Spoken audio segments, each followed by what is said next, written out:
കൊല്ലത്ത് പച്ചക്കറി വില കുറച്ചു നൽകുന്നു എന്നാരോപിച്ച് വനിതകൾ നടത്തുന്ന കടയിൽ അക്രമം. കൊല്ലം കോട്ടുകല്ലിലാണ് കടയിൽ നിന്ന് സാധനങ്ങൾ എടുത്ത് റോഡിലെറിയുകയും നഗ്നതാ പ്രദർശനം നടത്തുകയും ചെയ്തത്. സമീപത്തെ കടയിൽ നൽകുന്ന വിലയേക്കാൾ വില കുറച്ച് നൽകുന്നതാണ് അതിക്രമത്തിന് കാരണം. ഈ അതിക്രമത്തിന്റെ CCTV ദൃശ്യങ്ങൾ റിപ്പോർട്ടിന് ലഭിച്ചു. CCTV ദൃശ്യങ്ങളും പ്രതികരണങ്ങളും നമുക്ക് ആദ്യം കാണാം.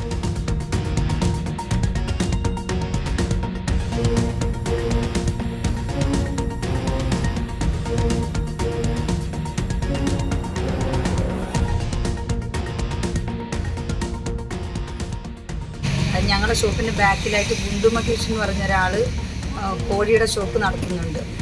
ഒരു ഞായറാഴ്ച ഒരു 5 മണിയായപ്പോൾ ഞങ്ങളെ ഷോപ്പിൻ്റെ ഫ്രണ്ടിൽ ഇരുന്ന സാധനങ്ങളെല്ലാം ഇയാൾ ഓടിക്കൊണ്ട് വന്ന് വാരി റോഡിലെറിയുകയും അയാളെ തന്നെ വണ്ടി ഇറക്കി നശിപ്പിക്കുകയും കുറച്ച് സാധനങ്ങൾ വാരിക്കൊണ്ട് പോവുകയും ചെയ്തു. കാരണം എന്ന് വെച്ച് കഴിഞ്ഞാൽ ഞങ്ങൾ വില പട്ടിക എഴുതിയിടും. അതായത് സാധനങ്ങൾ വില കുറച്ച് കൊടുക്കുന്ന തേങ്ങയും സവാള ഉള്ളി എല്ലാത്തിൻ്റെയും ബോർഡ് ഇങ്ങനെ ഇടും. ഇതൊക്കെ വന്ന് ഇയാൾ കണ്ടിച്ച് ദൂരെ എറിയാറുണ്ട്. ദിലീപ് ദേവസ്യ ചേരുന്നു നമുക്കൊപ്പം. ദിലീപ് ദേവസ്യ, പരാക്രമം സ്ത്രീകളോടാണോ എന്നാണ് ആദ്യം ചോദിക്കാൻ തോന്നിയത്. ഇത് എന്താണ്, ഈ വില സംബന്ധിച്ചുള്ള തർക്കമാണോ? വലിയ വ്യത്യാസത്തിലാണോ രണ്ട് കടയിലും വിൽപ്പന? എന്തായിരുന്നു പ്രകോപനം?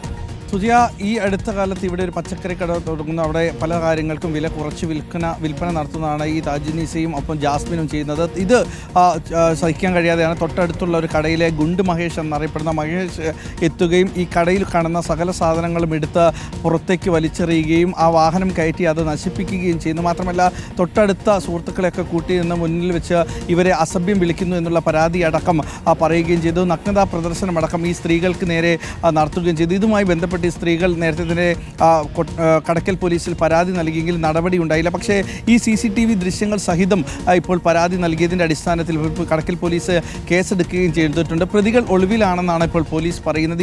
ഈ സ്ത്രീകളടക്കം പറയുന്നത് ഞങ്ങൾ ജീവിക്കാൻ വേണ്ടിയിട്ട് നടത്തുന്ന ഒരു കടയാണ്, അവിടെ വില കുറച്ച് വിൽക്കുന്നു. സ്ത്രീകളായതുകൊണ്ട് മറ്റ് സ്ത്രീകളടക്കം കൂടുതൽ ആളുകൾ എത്തി സാധനങ്ങൾ വാങ്ങുന്നുണ്ട്. അതിൽ ഇഷ്ടപ്പെടാത്തത് കൊണ്ടാണ് തൊട്ടടുത്ത കടക്കാരെത്തി ഇത്തരത്തിലുള്ള ഒരു ക്രൂരത കാണിക്കുന്നത്. വില പട്ടിക സ്ലേറ്റിൽ എഴുതി തൂക്കിയിട്ടുണ്ടായിരുന്നു. അതെല്ലാം തന്നെ മുറിച്ച് വലിച്ചെറിയുകയും ഒപ്പം ബൈക്കിലെത്തിയ സാധനങ്ങളെല്ലാം തന്നെ റോഡിലേക്ക് വലിച്ചെറിയുകയും ചെയ്തു. ഞങ്ങൾക്കിവിടെ ജീവിക്കാൻ പറ്റാത്ത അവസ്ഥയിലാണെന്നാണ് ഈ സ്ത്രീകളടക്കം പറയുകയും ചെയ്യുന്നത്. അത് ദൃശ്യങ്ങളിൽ തന്നെ വ്യക്തമാക്കുകയും ചെയ്യുന്നുണ്ട്. ഒരു കാരണവുമില്ലാതെ ഓടി വന്ന് ഇത് വെള്ളരിക്കാപട്ടണമാണോ എന്ന് വേണേൽ ചോദിക്കാം. നമുക്ക് അത്തരത്തിലുള്ള ഒരു കാര്യങ്ങളാണ് ചെയ്യുന്നത്. ആ പച്ചക്കറി സാധനങ്ങളെല്ലാം റോഡിലേക്ക് വലിച്ചെറിയുന്നു, അയാൾ പോകുന്നു, മറ്റൊരാൾ ബൈക്കിലെത്തി ആ വിലവിവര പട്ടികയെല്ലാം തന്നെ അത് മുറിച്ച് കളയുകയൊക്കെ ചെയ്യുന്നു. ഇതൊക്കെ ദൃശ്യങ്ങൾ CCTV ഇവരുടെ ശല്യം സഹിക്കവയ്യാതായപ്പോഴാണ് CCTV വെച്ചത്. ഇപ്പോൾ ഈ CCTV ദൃശ്യങ്ങൾ സഹിതം കടക്കൽ പോലീസിൽ പരാതി നൽകിയിട്ടുണ്ട്. പച്ചക്കറിയൊക്കെ പുറത്തിട്ട് നശിപ്പിച്ചിരിക്കുന്നു. കൊല്ലത്ത് വനിതകൾ നടത്തുന്ന കടയിലാണ് ഈ അതിക്രമം നടന്നത്. ഇക്കാര്യത്തിൽ തുടർ നടപടി ഉണ്ടാകുമോ പോലീസിന്റെ ഭാഗത്തുനിന്ന് എന്നതാണ് അറിയേണ്ടത്. Thank you Dileep.